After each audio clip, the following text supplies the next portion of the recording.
There was a Tupac song called "Only God Can Judge Me," and I used to listen to Tupac, which, if you are surprised by that, so am I.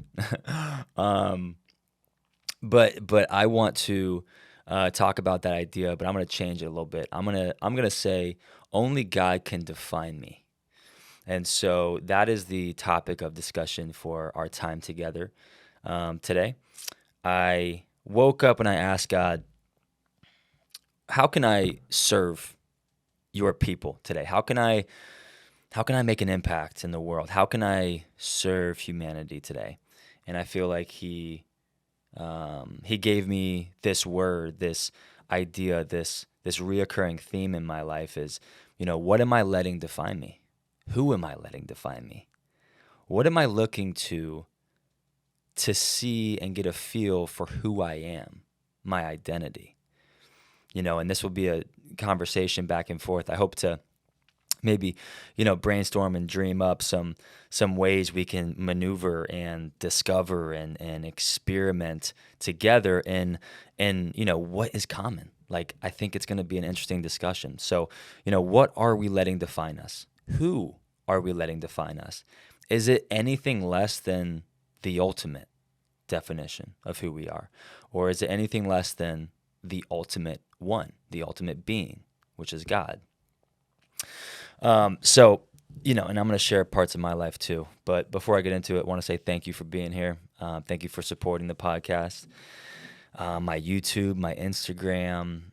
It's crazy to see the growth and expansion of those. But, I think even more than that, what I enjoy is hearing people reach out to me who have said they've really been impacted by the podcast or by the videos, by the content. Excuse me. Because growth is great, man. Growth is a beautiful thing. If we're not growing in life, then what are we doing? Are we staying stagnant? I don't think there's anything worse than stagnation. But that's not to say that, like, if you're like, my platform wasn't growing, I'm not successful, because that's not true. If there's a couple people, one person that's impacted by something, that message, that piece of content, that video, that podcast, if that one person is impacted, then that's a successful podcast. Does that make sense? It might not be mass appeal, but it was successful in fulfilling the purpose for which it was created, which is interesting. It's a pretty powerful thought, actually. So that's important to point out, just because it's not a lot of people, let's say, or your platform's not big, or you don't feel like you have a lot of people looking up to you. Trust me, you do. And even if it's that one person, you are changing someone's life for the better or for the worse. Obviously, there's points in my life where I probably changed people for the worse, and I regret those seasons of life, or I regret those instances. But I definitely don't let those define me, though, too, right? We don't let those mistakes or failures define us as people, as human beings. But yeah, in my life, and I'm sorry, I'm going to be like kind of coughing and clearing my throat. It always seems like at 8:30, 9 o'clock in the morning, if I don't start talking early, then I just have a bunch of just crap in my throat. I have to clear it constantly, and too much information for you, no doubt. But but I guess the only way to get it out is by talking. And I wish I had some water, but I don't. So we're gonna roll. We're gonna do it live. Anyway, in my life, it has been a journey of looking for validation and looking for satisfaction and looking for definition in either the right place or all the wrong ones. Early on in my childhood, it's funny. I mean, sorry, I'll turn that off. Growing up, you, me, everybody we know, a lot of who we believe ourselves to be is defined by what people kind of point out to us at a young age. So for me, it was like, man, Brian, you're such a good looking boy. You are so athletic. You're You catch on to things early. You're fun to be around for the most part. I was kind of a pain in the butt to some people, but those are the couple. Those are a couple of things that I think early on defined me as a person. So growing up, I'm like, well, I'm defined by how I look, my appearance, and I'm also defined by my performance, my athleticism or lack of athleticism, right? Some people are defined by their creativity. Some people are gifted at math. And so, you can insert whatever you've been defined by into my story and kind of hopefully it's useful to you, right? But the point being, whatever people looked up to you or complimented you or saw in you that you maybe didn't see in yourself, that's what is typically most often what we let define us. So, fast forward to high school, college, man, I put all my eggs in the basket of being a baseball player. I wanted to play in the big leagues. I had a dream of being a athlete and a ball player and a professional Derek Jeter type of shortstop, icon. And it's funny because if you achieve less than that on some level in your gut, you feel like it is a failure. But it's interesting too because people who like Derek Jeter, let's say, that guy dealt with imposter syndrome. That guy is an icon, but yet he probably chooses to let things define him that he shouldn't. He probably chooses to let his batting average or career success define him, at least a little bit, right? So Derek Jeter, myself, you, and everybody in between, we all need this conversation. What are we letting define us? Who are we letting define us? So when I was playing baseball, when my career did not turn out the way I envisioned, when I had, some sophomore slump, when I had some on-field failures and mistakes and lack of performance, I, in my mind and in my life, in my day-to-day, felt like a failure. And I've said it before, but if all I was, I didn't have this conversation. I didn't know this stuff when I was back, 18, 19, 20 years old. But I was letting who I was as a ball player, a college athlete, I took that very seriously, and I thought that was a privilege, and it was.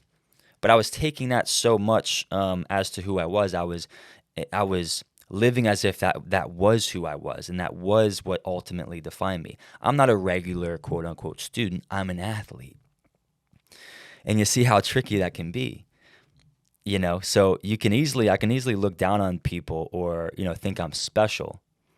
But yet, if I don't have success and don't measure up to my personal vision of success or the community or the baseball team or the collective's idea of success, for myself, then I can still feel like a failure.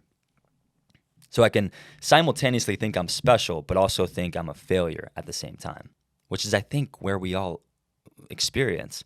We all fall into that sometimes because we're all gifted in different ways. We all have talents. We all have God-given abilities. But yet when we look to those gifts to define us instead of the gift giver, we ultimately will fall short. We will ultimately feel like a failure. Is that making sense? Because I know it's true in my life for sure. So as baseball is tanking, I'm going through a breakup with an ex-girlfriend. I'm going through some personal trauma. I shared on Ryan Tuttle's podcast Conversation there. There's a lot of condemnation, shame, fear, guilt, anxiety centered around sexuality and intimacy. So that's that's part of my story and part of what led to this just season of panic attacks and anxiety and struggling with that and struggling through that. It's a whole podcast episode. I can dive into that, but that coincided with my baseball just career tanking, which is not ironic. I think that sounds about right. Off field, drama and issues very commonly spill into the on-field stuff, right? But anyway, that was happening at the same time that my fame, my Twitter fame was growing. Excuse me. Which is not ironic either. So the minute I stopped letting my performance and my lack of performance, what I did define me, I immediately gave that power to the people around me. And watch this, the people that don't even know me, truly. They don't know my heart. They don't know my personality. They don't know my actual who I am at my core. I gave the power to define me as a person to people I don't even know. That's so silly. That is so silly looking back at it. But yet I did it. Yet I do it. Why? Why am I settling for that? Why would I ever settle for that again? Why would I ever stay in that place of giving people, limited, fallen people, the power to define me ultimately as a person? So when baseball was tanking, I looked to that popularity, that viralness, that fame. I was doing, good things for the wrong reasons. I was sharing scripture and Bible verses for the wrong reasons. I think so much of life is about the heart and about the intention, because now I'm posting, a lot of the stuff I post is fitness related. I'm very aware that I am a Christian, but I post me in Sungas or close to Speedos. And what I'll say briefly on that is, it's interesting how culture dictates the norm. And I think what I would tell people who, I don't know, I've gotten comments, only a few, but it's like, if we grew up in Europe, if I grew up in a place where that stuff is normal, people wouldn't be saying much, right? But because we grew up in America where the norm was longer board shorts, when you wear something shorter, it's like, oh my gosh, like, you obviously you can't be a Christian and do that, or whatever the example is. I digress. The point is, I do stuff and I'm very aware. Do I do it perfectly? Heck no. But am I trying to grow into this place of, I'm posting this because I believe it resonates with people, it inspires people, it encourages people, or it makes people feel something for the better? Ultimately, I want to help inspire the world around me to live elevated, to say yes to the elevated life, to say yes to everything they are and becoming more of that person, to let go of the stuff holding them back, and to step into the life they were created to live, and to be fit for life, physically, mentally, spiritually. And in so doing, that's why I post the things I post. But I can catch myself because sometimes I'll post looking for that validation, right? In your life, in your career, or your relationships, what are you doing? What's the intention behind what you do? Are you doing something to be validated by someone who can't ultimately validate you, can't ultimately define you? Because that's what I've done in my life. I'm not sure if you're like me. I asked a buddy, his name's Nick. We were having a deep conversation too, and I was like, who are you? Who or what are you letting define you right now? And he paused. He's like, man, that's a deep question. And I was like, yeah, I know. And I said, but answer however you want. I mean, I have a follow-up question that will get to the heart of things. If you have that common answer, like in church growing up, the answer is always Jesus. What's the purpose of life? Jesus. How do you find peace? Jesus.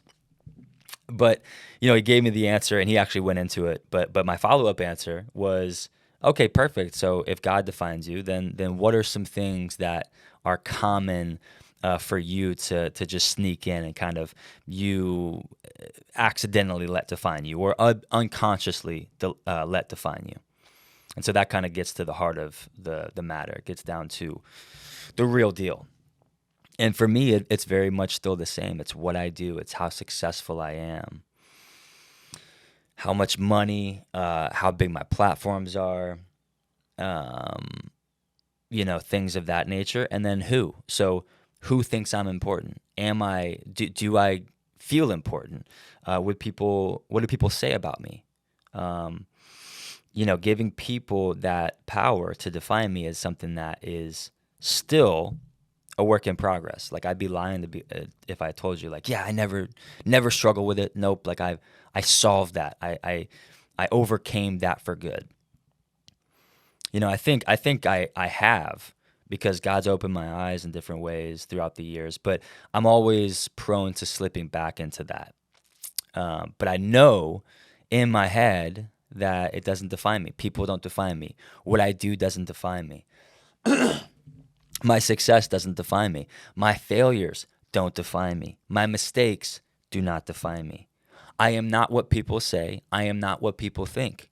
I am not what I do or what I say or what I think. I am who God says I am. And that's true of you too. That's true of us. We can't look to limited things to define us.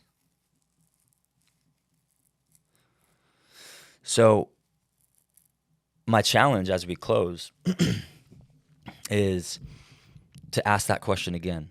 Maybe to write it down. I'm not sure where you are, if you're in the car, if you're, in your backyard, or if you're on a plane, or where you are. But I would encourage you to maybe take some time today and ask yourself that question. Get alone with God. Be silent. And, just take the heart posture of wanting to really have your eyes opened and grow in this awareness that is God given, to understand the limitations of giving your identity or giving your definition to something or to someone or to some people who, again, might not even know you.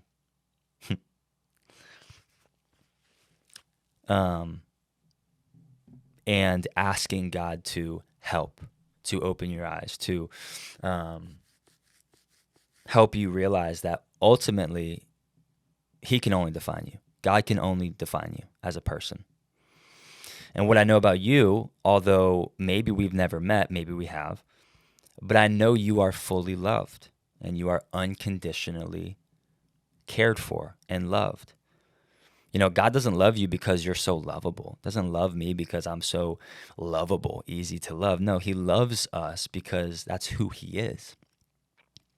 He loves us not because we are good in and of ourselves, but because He is so freaking good. He is so unbelievably good and full of grace and full of mercy and compassion and patience and abundance. He wants the very best for all of us. That doesn't change. Doesn't change based on how many times we've messed up, how many mistakes we've done, how bad, watch that, how bad the mistake we did make. There's zero that you can do. There's nothing you can do to outrun God's love and God's forgiveness and God's compassion and God's desire for you. He's in constant pursuit of your heart. So come back to Him. Come back to the one who made you, the one who designed you, the one who created you, and only allow Him to define you. Only allow the ultimate good, the ultimate Father of us all to define you. So that's my heart for you. That's my desire for you. I hope this, inspired you to maybe ask those questions, to hopefully grow in the understanding of how silly it is to let our Instagram or our appearance, our face, our hair, our height, our muscles, our bank accounts, our friend group, our network, our net worth define us. How silly it is to look to those external, fleeting, temporary things to define us. Only let the eternal define you. And that, my friend, that's good. I'm going to listen to this and internalize it. So Yeah, my hope is that it inspires you and encourages you. If it has resonated with you, message me, DM me, share this with a friend. If you want to help move the message and the mission forward, subscribe to my YouTube channel. Share this podcast, share this video message with more people, and just keep supporting. So I appreciate you. I love you. Thank you for listening. Thank you for spending time together with me on this subject of definition and worth and value, and looking to God rather than such temporary, fleeting things to define us. Only God can define you. Only the one who loves you and created you can ultimately define you. So stop looking to your performance or lack thereof. Stop looking to what you look like or don't look like. Stop looking to what people say or don't say about you. Stop looking for what people think or don't think about you. Only look to God to define you. And let's grow in this journey together. You are made to live elevated, stay fit for life, physically, mentally, spiritually. And I just appreciate you. I love you. And until next time, peace.